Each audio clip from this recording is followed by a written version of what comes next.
ओम शांति पाल भाई। ओम शांति। अभी 3 दिन से कंटिन्यू बाबा ड्रामा के ऊपर ही बोल रहा है।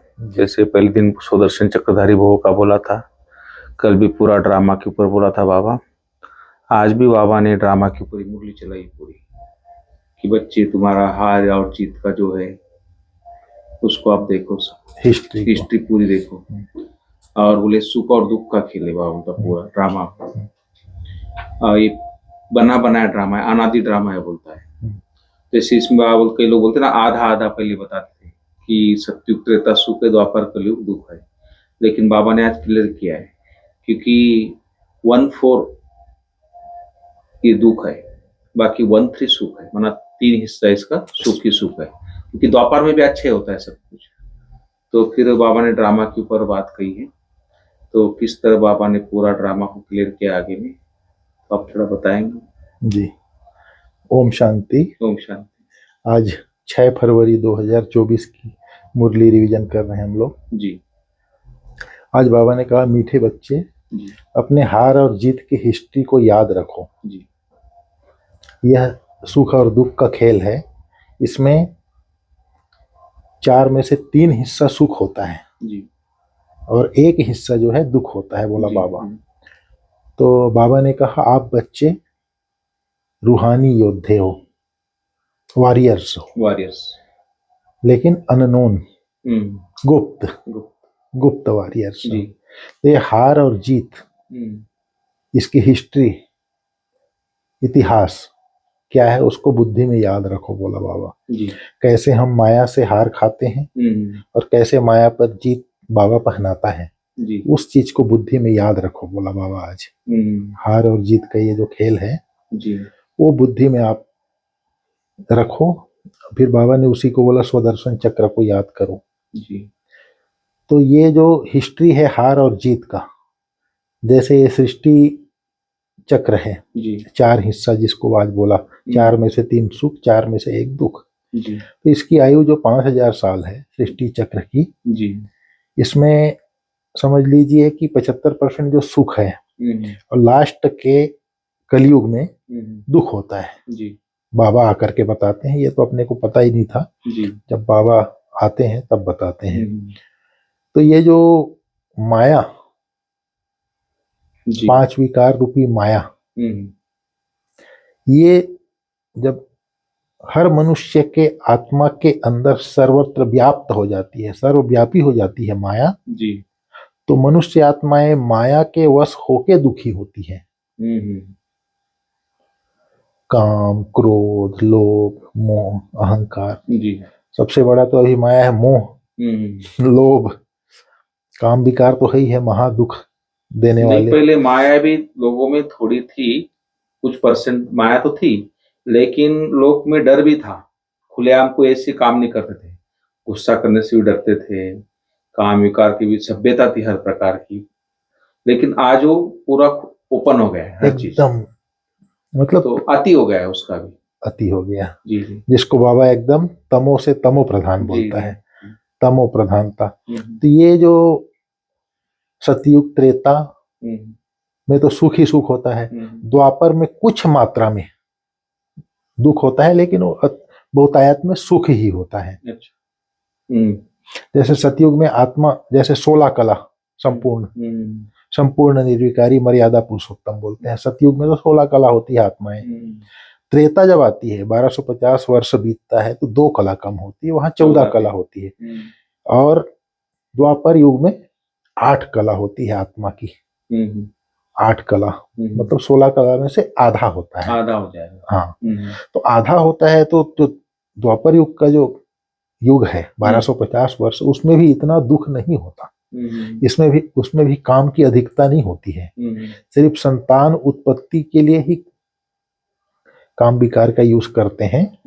बाकी ऐसे आज के दुनिया में जो बलात्कार, पापाचार, भ्रष्टाचार, किसी भी नारी को बुरी दृष्टि से देखना, कलयुग में जो हालत है, ऐसे नहीं होता है वहां। मतलब बिल्कुल मनुष्य आत्मा तमो हो चुका है। तमो माना अंधेरा, तमो प्रधानता हो चुकी है। तमो प्रधान अंधेरा किस चीज का हुआ है? अब मैं आत्मा हूं, अब हम लोगों को बाबा आके ज्ञान दिया है तो हम लोग तो जान गए आत्मा है। आत्मा का ज्ञान ही नहीं है मनुष्य को, इस चीज का अंधेरा है। बुद्धि बिल्कुल जो है बंद हो चुका है, बुद्धि को समझ ही नहीं है कि मैं आत्मा हूँ, मेरा पिता परमात्मा है। बॉडी को ही सब कुछ समझ बैठे, शरीर को ही सब कुछ समझ बैठे हैं। तो ये जो तम है, अंधेरा है, तो ये जो दुख का कारण है जो कलयुग में होता है, इसके कारण होता है। बाकी 3 युग तो सुख ही सुख होता है बोला बाबा। तो हिस्ट्री को बुद्धि में रखो। बोले ये 5000 साल में हम 3 हिस्से सुख में रहेंगे तो उस खुशी में रहना है, सुख और दुख का खेल है बोला बाबा। एक हिस्सा जो थोड़ा है, जो मनुष्य आत्माएं जन्म लेते लेते मनुष्य आत्मा की कला कम होती है, इसके कारण वो सुख और शांति खोजती है। तो सुख और शांति मनुष्य आत्माओं में खोजती है जी, हाँ, साधनों में खोजी, मनुष्य आत्मा में खोजती है। आज इसलिए मनुष्य सुख की खोज में कुछ भी अनर्थ काम करने लग जाता है, जबकि उसमें सुख है नहीं, उसमें दुख है। तो इस तरह से बाबा बोला कि अपने हार और जीत के हिस्ट्री को आप बुद्धि में रखिए। और लास्ट में जब बाबा आकर के विकारों से मुक्त करके हमको फिर सुख की दुनिया में ले जाते हैं। समझ दिया ना बाबा ने, समझ दिया बाबा ने। फिर बाबा ने आज कहा बेहद का ड्रामा वंडरफुल है। बाबा बोलता है इसमें जो भी चलता है, टिक टिक जो भी चल रही, एक टिक न मिले दूसरे टिक से। अभी देखिए ना, संसार में इतनी सारी आत्माएं, 700-800 करोड़ आत्माएं हो गई है, तो उसमें भी एक ना मिले दूसरे से। भले आत्मा ज्योति स्वरूप है, सबकी बिंदु रूप है, ज्योति स्वरूप है, मन बुद्धि संस्कार के साथ है, लेकिन हर एक के अपने संस्कार है, हर एक के अपना ही है, हर एक का संस्कार अलग है। इतने 800 करोड़ आत्माएं हैं, सबका शकल ही अलग है। किसी किसी का मिल जाती शक्ल, लेकिन संस्कार नहीं मिलते। हाँ, किसी का बाई चांस कोई जुड़वा होगा तो मिलता है, बाकी ऐसे तो नहीं मिलता। कुछ न कुछ इतने 800 प्रकार की वैरायटी परमात्मा बनाया है। तो ये वंडरफुल ड्रामा बना हुआ है। और इसमें जो एक बार जैसे ड्रामा है, जैसे फिल्म होता है, फिल्म की पहले स्क्रिप्ट लिखी जाती है, फिर डायरेक्टर जो है उसको डायरेक्शन दे करके फिल्म बनवाता है। उसी तरह ये भी फिल्म की स्क्रिप्ट जो है लिखी हुई है। लेकिन अभी लास्ट समय में जैसे परमात्मा पिता हमको ज्ञान देता है आकर के, सेफ रहने की विधि बताता है। ड्रामा तो फिक्स है, बाबा ने बोला ना कल मक्खी उड़ी है माने उड़ेगी, लेकिन मक्खी से बचने का साधन बाबा ने हमको बता दिया। मीन्स विकारों से, माना सामने खड्डा बांध बता, बच्चे सामने खड्डा है, हाँ, उससे बाइकआउट करो। तो ये विकार रूपी जो खड्डे हैं, इससे बाबा जो है आकर के हमको सावधान। जैसे हम जाके लोग धुन में जाते हैं अपना, लोग अरे भाई सामने खड्डा है, तो सावधान हो जाता आदमी गिरने से, नहीं होगा तो गिरेगा वो, तो उसको थोड़ी करेंगे। हाँ, इसीलिए मनुष्य आत्माएं भी परमात्मा पिता को याद करते हैं कि परमात्मा की शक्ति मिलती है तो भगवान ने बचा लिया बोलते हैं। तो उसी प्रकार बाबा आकर के हमको ज्ञान दे रहा है कि बाबा ने इसमें एक शब्द यूज किया था, एक मुरली में है कि बच्चे तुम दलदल में चोटी तक चले गए थे, सुना, मैंने चोटी से पकड़ के तुमको खींचा ऊपर निकाला। इतने बाप है ना वो। फिर बाबा ने कहा बाबा प्यार का सागर है, मीठा है, वैसे ही तुमको भी प्यार का सागर बनना है, दुख का सागर नहीं बनना है बोला बाबा। दुख आज खास बाबा ने जो हमारे राजयोग के जो 4 स्तंभ हैं, पहला है सत्संग, दूसरा है शुद्धन, तीसरा है ब्रह्मचर्य, चौथा दैवी गुणों की धारणा। तो ये जो राजयोगी है, जो ब्रह्मचर्य व्रत का पालन करता है, सत्संग करता है रोज, दैवी गुणों की धारणा करता है, शुद्ध अन्न खाता है, तो ये जो बाबा ने कहा काम कटारी चलाना, ब्रह्मचर्य को अगर उसने तोड़ा तो समझ लीजिए कि वो दुख दे रहा है एक दूसरे को। तो जो ये राजयोगी ही ब्रह्मचर्य व्रत का पालन करके मतलब सुख, जैसे बाबा प्यार का सागर है, मीठा है, ऐसे बन सकता है। बोलते ना कामेशु क्रोध शुरू होता है, लिंक एक दूसरे से, फिर लोभ भी आ जाएगा, मोह भी आ जाएगा। तो ये जो है जैसे बाबा प्यारा है, मीठा है, ऐसे प्यार का सागर बनना है बोला बाबा।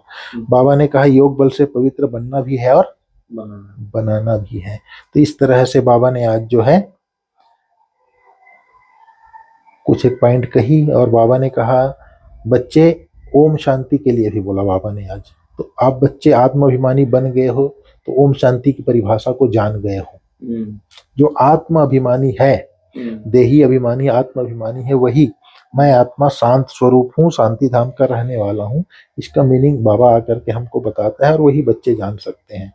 फिर बाबा ने कहा अपने को आत्मा समझो और परमात्मा पिता को याद करो तो पावन बन जाएंगे, पावन बन जाएंगे, फिर पावन दुनिया में चले जाएंगे जी। फिर बाबा ने कहा बाप की निंदा कराने वाला कोई भी कर्म नहीं करना है। परमात्मा पिता क्या है? प्यार का सागर, प्यार का सागर है। आज खास बाबा ने बोला दुख का सागर नहीं है।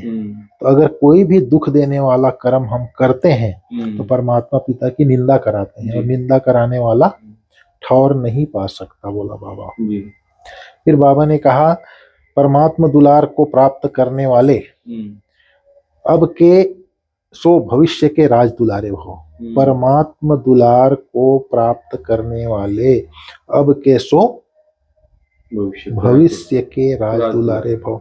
बाबा ने कहा आप भाग्यशाली बच्चे ही परमात्मा दुलार अर्थात दिलाराम के दुलार के पात्र हो और परमात्मा दुलार कोटों में कोई भाग्यशाली बच्चों को ही प्राप्त होता है। समझ में आया? पर जो दिव्य बच्चे हैं वही दिव्य दुलार, जो दिलाराम के दिल के दुलारे बनते हैं।